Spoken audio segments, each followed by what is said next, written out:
È stato fatto a pezzi, ricoperto di calcevive e nascosto in un bidone. Non è la scena di un film horror, ma la realtà sconvolgente di quanto accaduto a Gemona del Friuli, in provincia di Udine. Il corpo senza vita di Alessandro Venier, 35 anni, è stato trovato questa mattina all'interno di un garage in via dei Lotti, adiacente all'abitazione dove viveva.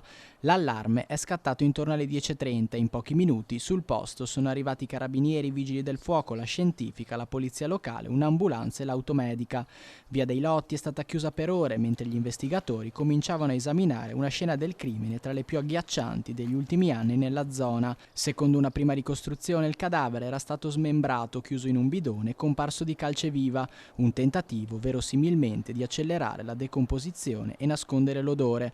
All'interno dello stesso garage è stato ritrovato anche il cane di famiglia, un pastore maremmano, chiuso lì da almeno una settimana. Non si esclude che, rimasto intrappolato e senza cibo, possa aver cercato di nutrirsi con ciò che ha trovato.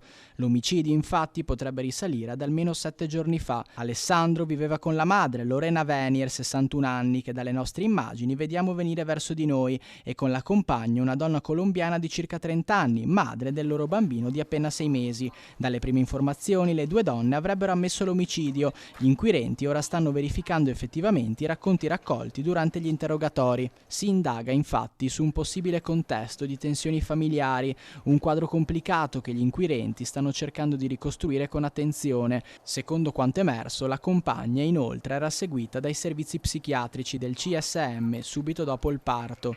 Nel frattempo la bambina è stata affidata ai servizi sociali, che ora ne hanno preso in carico la tutela. Le indagini sono in pieno corso, si lavora per capire cosa sia accaduto davvero in quei giorni e cosa abbia portato a una morte così atroce. Intanto Gemona è sotto shock, la notizia si è diffusa rapidamente e l'intera comunità si interroga sconvolta davanti a un crimine maturato nel silenzio di una casa apparentemente normale. Non essendo coscritti non frequentavamo le stesse compagnie, insomma avevamo una certa distanza d'età e quindi era parecchio tempo che non lo vedevo, sapevo che lavorasse all'estero, comunque si trasferisse all'estero spesso, era un bel po' che non lo vedevo.